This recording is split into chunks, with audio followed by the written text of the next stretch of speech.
नमस्ते, मेरा नाम है आयुष और आप देख रहे हैं एबीपी का इंफ्रास्ट्रक्चर कॉन्क्लेव। इस समय मेरे साथ मौजूद हैं डॉक्टर देबोलीना कुंडू। ये डायरेक्टर हैं national institute of urban affairs की। स्वागत है मैम आपका। मैम, हमें ये बताइए कि जो इस तरह के बड़े बड़े प्रोजेक्ट्स होते हैं, लार्ज स्केल प्रोजेक्ट्स होते हैं स्मार्ट सिटीज़ के, तो उस समय जो चैलेंजेस आते हैं गवर्नमेंट उसको कैसे ओवरकम करने में हेल्प करती है बिल्डर्स की और पब्लिक की?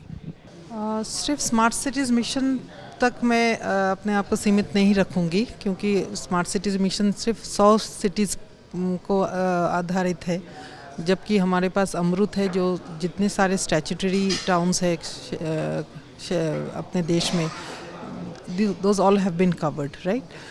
Again Pradhan Mantri Awas Yojana, Swachh Bharat mission, so these are pan India missions which are taking care of the housing needs, the infrastructure needs, the solid waste management needs of the country.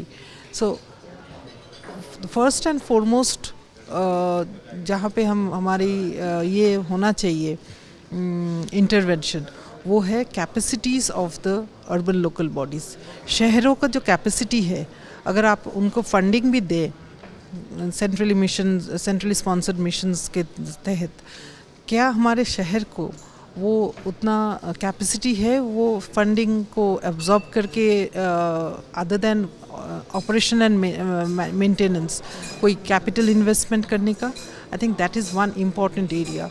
You have to know about the capacity of our cities. We need to build the capacity of our city managers, जो city के जो elected representatives है, जो councillors है, जो commissioners है, जो city पे जो इंजीनियर्स है, उनका कैपेसिटी बिल्ड करना बहुत ज़रूरी है। और जब तक उनको हम कैपेसिटेट नहीं कर पाएंगे, अगर हम पैसा भी दें शहरों को, वो पैसा सही रास्ते में नहीं यूज़ होगा।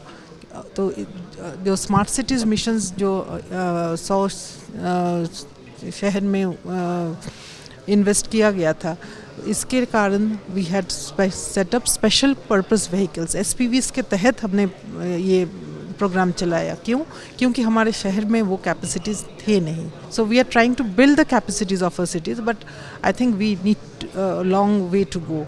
और आपने जो कहा कि बिल्डर्स की कहाँ पे कैपेसिटेट करना चाहिए, देखिए अब आज के तारीख में जिस लेवल का पोल्यूशंस बढ़ रहा है और द क्लाइमेट का जो हम देख रहे हैं कि It's already in a degrading phase. It's already in a degrading phase and we are seeing the extreme weather events. कहीं पे बारिश हो रही है बहुत ज़्यादा, कहीं पे too much heat waves के जो है.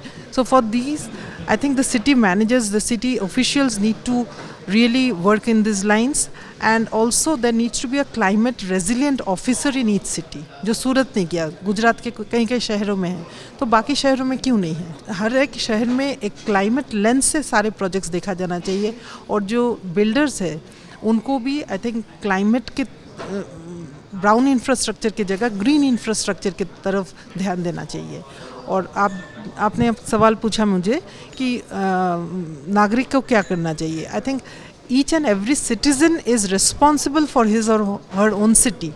हम कूड़ा कचरा घर से निकाल के बाहर फेंकते हैं, वो जब बाहर हम फेंक रहे हैं वो भी तो हमारा ही जगह है।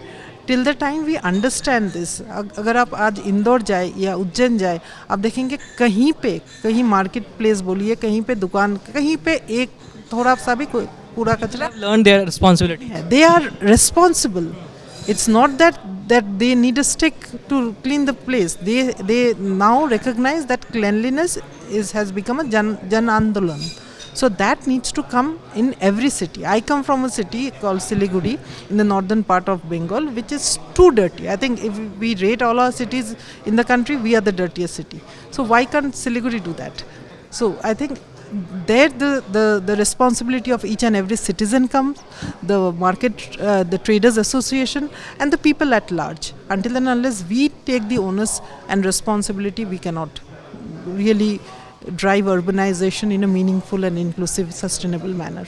I hope our viewers got this message loud and clear. Keep watching our channel. My name is Ayush. Thank you so much.